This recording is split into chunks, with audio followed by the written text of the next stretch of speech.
Y claro, en el paciente con insuficiencia renal, pues definitivamente la diálisis. Acuérdense de lo que les comentaba. La urea, la ventaja que tenemos es que es hidrosoluble, por lo tanto, en la diálisis peritoneal, por ejemplo, sí, es bastante el intercambio que logramos. Y el potasio, quedamos que tenía un coeficiente de intercambio muy efectivo, por lo tanto, también son de los principales metabolitos que se eliminan por método dialítico. Urea y potasio. Y acuérdense una cosa, paciente con hipercalemia persistente es otra de las indicaciones para apoyo dialítico. ¿Cuánto llevamos?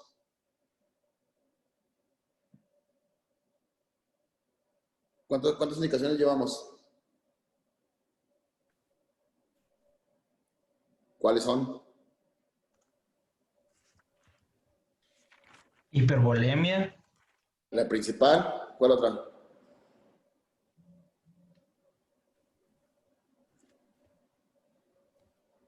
Pues esta, la hipercalemia persistente, quedamos. Y el neonato ¿Sí? también, ¿no? Con hipervolemia. Y el neonato con hipervolemia, definitivamente quedamos que es la única indicación para apoyo dialítico en el neonato. Puede tener la urea elevada, pero la única indicación definitivamente es la hipervolemia. Ahora, acuérdense lo que les comentaba la otra vez. Paciente con insuficiencia renal, quedamos que no es sinónimo de diuresis. ¿Sí? Entonces, el paciente puede orinar perfectamente, pero no filtrar. Y quedamos que el paciente con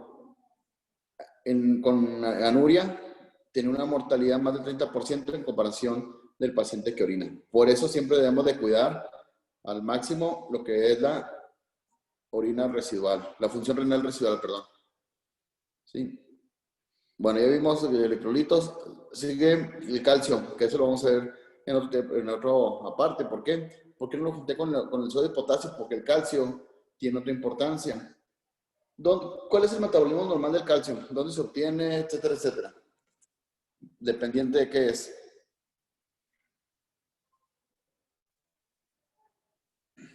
Dependiente de bueno, para su absorción de la vitamina D. Definitivamente. ¿Y dónde se forma la vitamina D? Se sintetiza en la piel a partir de la exposición al sol. Bueno, de ahí tenemos un precursor, definitivamente, que se transforma bueno, más bien se metaboliza. Acuérdense que en el riñón es donde logramos que la vitamina D se cambie a una manera activa, ¿sí? Que viene siendo ahora sí lo que viene siendo el calcitriol como tal. Si tenemos un problema de insuficiencia renal, pues no vamos a lograr este cambio de forma inactiva a una forma activa. Entonces, ¿cuál es el metabolismo del calcio? ¿Qué es lo que hace la vitamina D? ¿En qué forma interactúa con el calcio?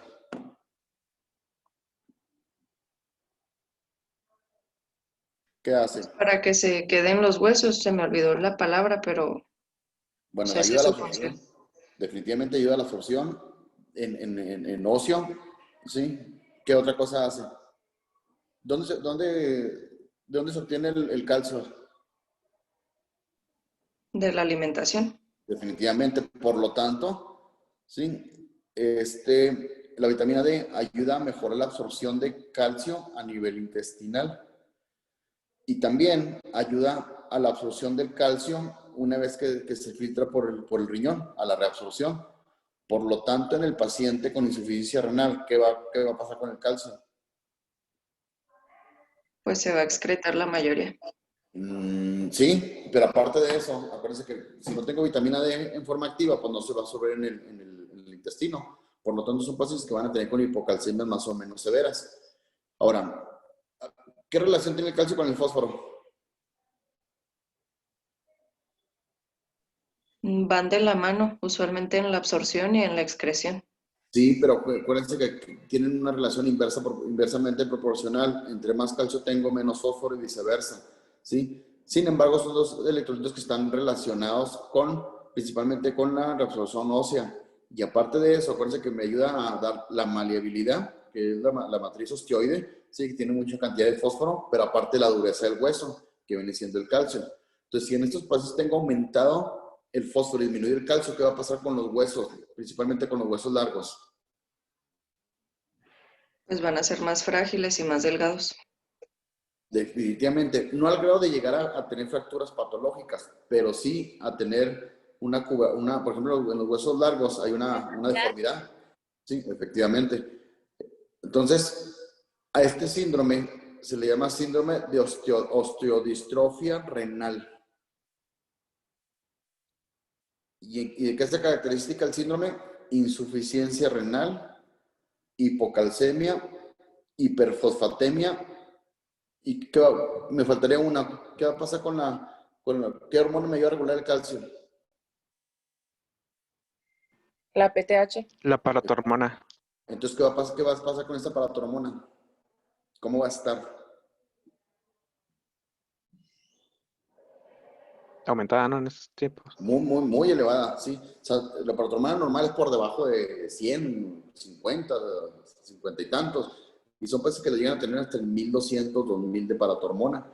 Y claro que esta paratormona me predispone más lo que viene siendo la descalcificación ósea, por lo tanto más deformidad. Me ha tocado ver pacientes, sí, que de tanta deformidad, sí, se ha alterado lo que viene siendo la parrilla costal, y esta parrilla costal me ha generado, o más bien ha provocado que el paciente tenga esta restricción desde el punto de vista respiratorio. Tuve una niña que fue urópata en un principio, tuvo un reflujo muy importante y nació con insuficiencia renal. Y ella, a fin de cuentas, vino falleciendo por la deformidad tan importante que tenía tanto en los huesos como en la parrilla costal. Sí, se complicó hasta que falleció. Por eso es muy importante que mantengamos al paciente con enfermedad renal con los niveles más apropiados en calcio y fósforo, ¿sí? ¿Cuál es el problema que tenemos? Cuando nosotros ponemos suplementos de calcio, ¿sí? En el paciente renal, como tenemos el fósforo muy elevado, predisponemos que haya calcificación en otros lugares, principalmente ¿en dónde? Que es una de las causas o es la principal causa de mortalidad de estos pacientes. ¿Dónde creen?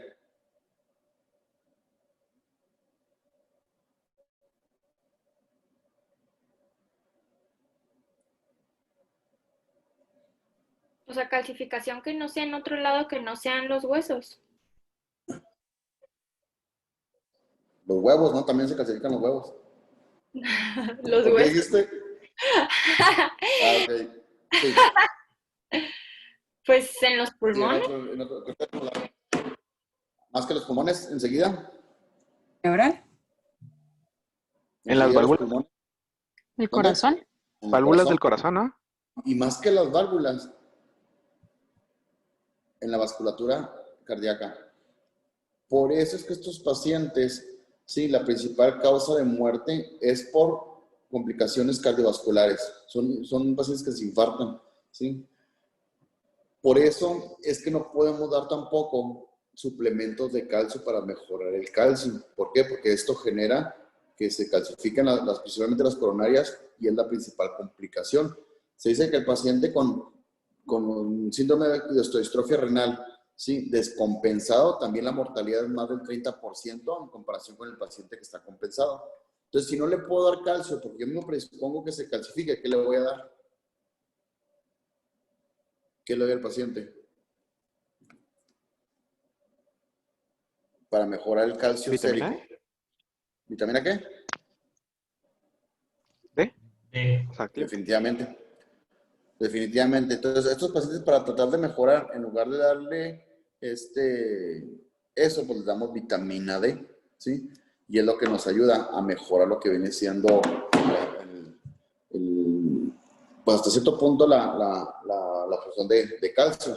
Ahora, ¿qué hacemos para bajar el fósforo? ¿Qué utilizamos? Regularmente utilizamos, como el fósforo, acuérdense que llega al riñón, se filtra y aparte se excreta, pero como es un riñón que ya no funciona, pues no voy a tener esta función. Y como va a estar más bajo también el calcio, acuérdense que quedamos que había una relación inversamente proporcional. Por lo tanto, al bajar el calcio me va a aumentar el fósforo, pero aparte de eso, no se filtra, pues más va a aumentar el fósforo. Entonces, tengo que dar quelantes de fósforo. ¿Cuáles son los primeros quelantes? El hidróxido de aluminio y magnesio es uno de ellos, pero en el paciente con enfermedad renal está contraindicado. ¿Por qué? Porque se intoxican con aluminio y magnesio. Entonces, pueden causar muerte por intoxicación de aluminio y magnesio. Por lo tanto, está contraindicado. Entonces, ¿cómo podemos saber que el paciente está mejorando? O sea, es que, por ejemplo, estuve internada días previos y me tocó precisamente la paciente que está describiendo. Y, por ejemplo, ahí cómo sabemos cómo dar de alta al paciente o cómo sabemos que está mejorando o está respondiendo. Ok, el problema que tenemos, o sea, desde el punto de vista osteodistrofia, desgraciadamente el manejo no hay un manejo agudo, ¿sí? El manejo es crónico. Claro, la hemodiálisis podría ayudar, pero tú le pones la hemodiálisis y sí, pues se controlan nomás los primeros días que está y después vuelve a subir. Entonces no hay manejo agudo para ese tipo de situaciones. ¿Cómo me doy cuenta? Porque empieza a disminuir la paratormona, ¿sí? Y obvio que empieza a mejorar el calcio y el fósforo, pero no hay una manera aguda para controlar la osteodistrofia. Por eso más bien debemos de tratar de que el paciente con ese tipo de problemas pues no llegue a este grado de osteodistrofia, ¿sí? Oiga, doctor, y luego otra cosa. Aquí en la biblioteca, en la sala de juntas. ¿Estás dando clase? ¿Qué pasó? Carla, dile que si me esperas, necesito que esté un poquito más. Sale. ¿Otra vez qué me decía? Que por ejemplo esa paciente tenía muy elevado el sodio, entonces empezó con problemas como de delirio, delirantes, y bueno, entonces ahí también cómo podemos hacer para bajarle el sodio. Definitivamente, si ya tiene insuficiencia renal, diálisis, el apoyo dialítico es lo único que le puede ayudar, ¿sí? Y más que la peritoneal, la hemodiálisis. Ahora, no es tan frecuente que tengan hipernatremias, más bien es al revés. Realmente pues, pueden llegar hiponatremias, pero cualquiera de los se puede presentar definitivamente, ¿sí? Ahora, si no puedo usar el hidróxido de aluminio y magnesio, ¿qué otra utilizo? ¿Sí? ¿Se han fijado lo que de las que regularmente utilizamos vienen siendo las TUMS, el carbonato de calcio? Es el que más se utiliza porque tiene menos efecto secundario. ¿Qué es lo malo del carbonato de calcio? Que desgraciadamente pues tiene una porción de calcio que quedamos que estaba contraindicada en los pacientes que tenían alterados sus electrolitos. Si ustedes hacen una multiplicación del calcio por el fósforo, perdón, todo lo que esté por arriba de 55 está contraindicado dar calcio. Todo lo que esté por debajo de 55 pueden dar aporte de calcio, ¿sí? Entonces, si tengo 5 de calcio y traigo 12 de fósforo, pues obvio que va a estar contraindicado, ¿sí? Ahora, ¿qué utilizamos? Utilizamos medicamentos, ¿sí?, que ayudan a disminuir tanto la PTH como el quelante de fósforo. ¿Cuál es el problema del quelante de fósforo? Que la caja de aproximadamente con 60 tabletas cuesta como 6,000 pesos. Y se tiene que tomar hasta 3, 4 al día. O sea, realmente es caro el mantener el paciente con enfermedad renal. Y los principales quelantes de fósforo se llama Mimpara, así, Mimpara, y se llama Sevelamer, con V, Sevelamer, así. Lo malo es eso, que son costosos y obvio que no cualquier persona tiene acceso a ese tipo de quelantes de fósforo, ¿sí? Y eso es lo que nos ayuda a disminuir el riesgo de osteodistrofia renal. Entonces, fíjense cómo el paciente renal no únicamente tiene el problema renal como tal, sino todas las complicaciones que me genera desde el punto de vista metabólico, al grado de que me aumenta la mortalidad cuando tenemos esa descompensación por la afección principalmente a los problemas cardiovasculares. Acuérdense, es la principal causa de muerte del paciente con enfermedad renal, la complicación cardiovascular. ¿Y qué complicaciones cardiovasculares me da? La hipervolemia como tal, ¿sí? La hemoglobina como tal. No sé si les comenté que la hemoglobina ideal del paciente con nefropatía se debe mantener entre 9 y 12. No es bueno traer anemia, pero tampoco es bueno traer de más de eritrocitos. También ya se comprobó que aumenta un 20% más la mortalidad a aquellos pacientes que tienen hemoglobinas elevadas, ¿sí? Entonces son 3 afecciones que terminan a fin de cuentas con complicaciones cardiovasculares, definitivamente. Entonces, no es tan sencillo, definitivamente, el manejo del paciente con enfermedad renal por todos los agregados. Aparte de lo que les comentaba ahorita, que desgraciadamente todo este tratamiento sustitutivo, pues es caro. ¿Sí? Entonces, acuérdense, más o menos 6,000 pesos cuesta la caja de Mimpara. Entonces, estamos hablando de que se van a tomar 2 o 3 cajas al mes, pues van a ser 12,000 pesos los que tendrían que comprar de puro quelante de fósforo. ¿Y no hay alguna alternativa para esas personas que no pueden pagar? Desgraciadamente no. Pues las TUMS, no más. Ah, ok.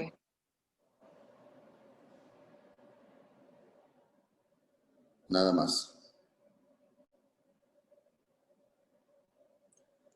Bueno, acuérdense, la hipertrofia renal, quedamos que era.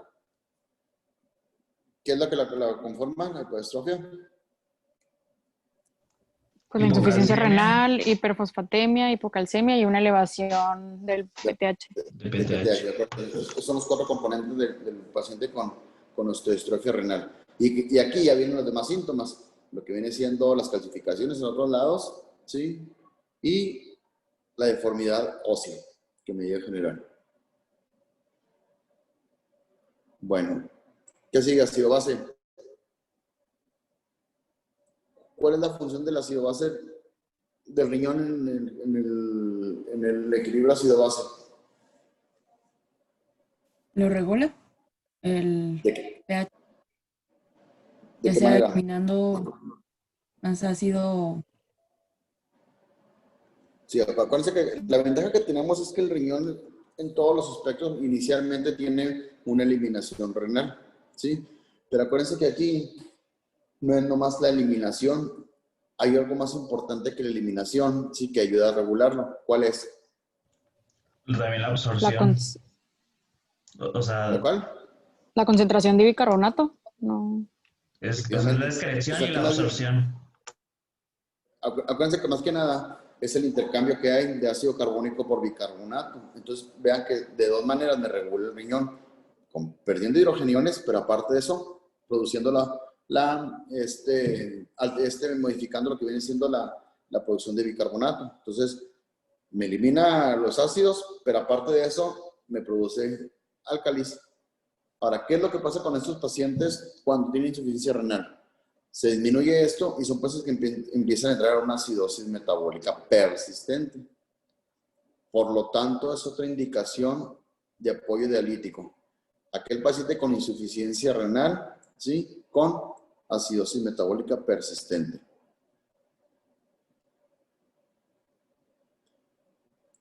¿Cuál es la principal enzima involucrada en este intercambio?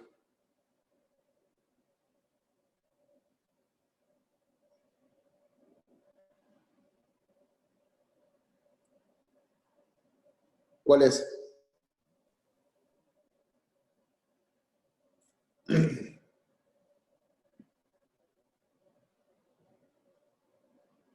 ¿Qué hormona se asocia a esta conversión de bicarbonato con ácido carbónico?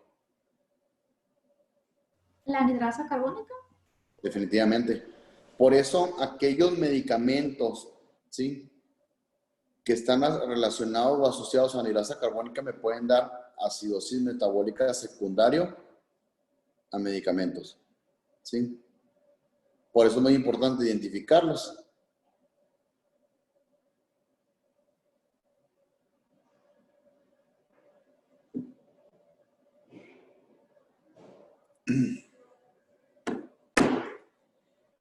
Bueno, ¿dudas aquí con esto?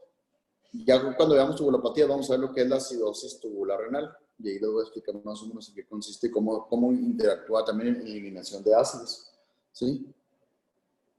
Bueno, ya vimos hematopoyético, electrolitos, agua,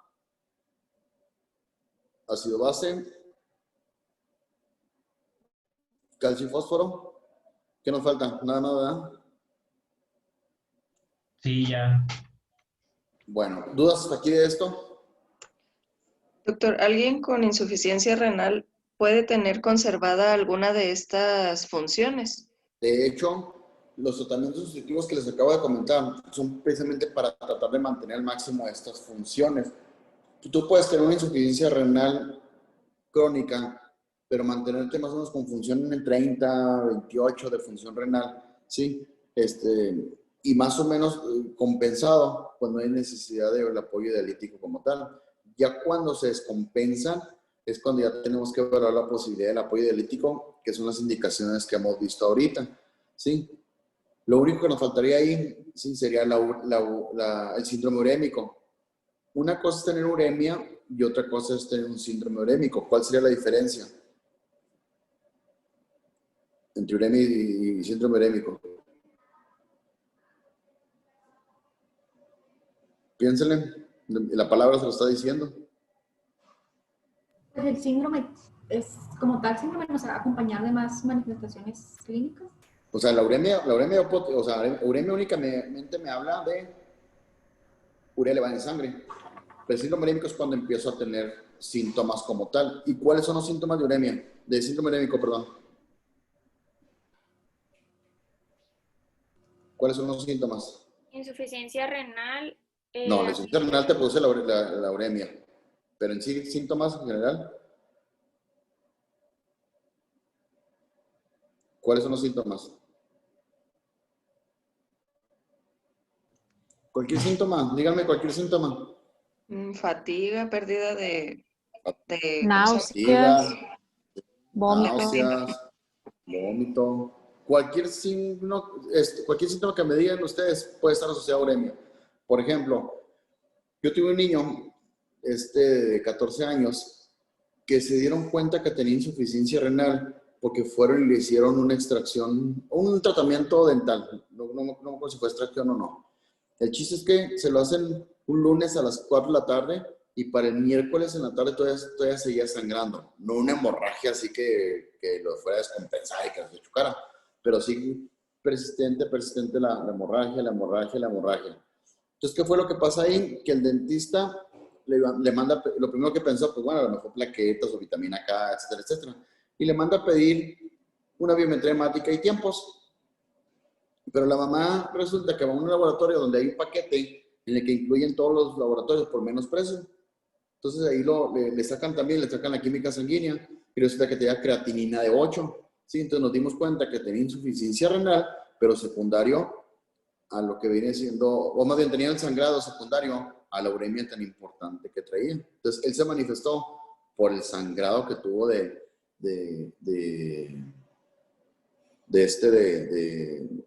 las encías, ¿sí? Entonces, como les comento ahorita, cualquier síntoma de estos en el paciente con enfermedad renal es otra indicación de apoyo dialítico, porque no va a haber manera de bajar la urea con nada más que con diálisis, ¿sí? Entonces, ya ahorita ya tienen cuáles son las indicaciones para apoyo dialítico. Ahora, el paciente con acidosis metabólica, acuérdense que si el paciente por alguna razón, o sea, aprende a vivir con esa acidez, pero si por alguna razón se llega a complicar, ¿sí? Que se ponga en un estado grave, que requiera incluso reanimación por otra cosa, acuérdense que el paciente acidótico es raro que salga de un paro cardiorrespiratorio. Por eso es muy importante mantener el organismo lo más alcalino que se pueda, ¿sí? Y acuérdense que aquí el riñón es el único que nos puede ayudar con esto. Entonces, si ya tengo una acidosis persistente, pues es cuando tengo que valorar la posibilidad del apoyo dialítico, definitivamente, ¿sí? Bueno, ¿dudas hasta aquí con esto? Y acuérdense lo que siempre les comento. Paciente con enfermedad renal terminal no es sinónimo de anuria en primer lugar. Y en segundo lugar, ¿sí? Debemos de mantener al máximo lo que viene siendo la función renal residual, porque son pacientes que a veces con esa misma función, con esa mínima, logran todavía vivir 1, 2, hasta 3 años sin necesidad de requerir método dialítico. Aparte que le disminuimos pues la mortalidad, ¿sí? Definitivamente. Bueno, ¿dudas hasta aquí? Bueno, vamos a empezar con el examen de orina. Doc, nada más que a la 1 tenemos otra clase. Ah, ya, bueno, entonces mañana empezamos con el examen de orina. ¿Sale? Sale, Doc. Mañana tentativamente a las 11:30. Sí, de todos modos yo les confirmo igual. Perfecto. ¿Sale? Porque mañana toca mañana la reunión de semaforización para ver cómo se queda para la próxima semana.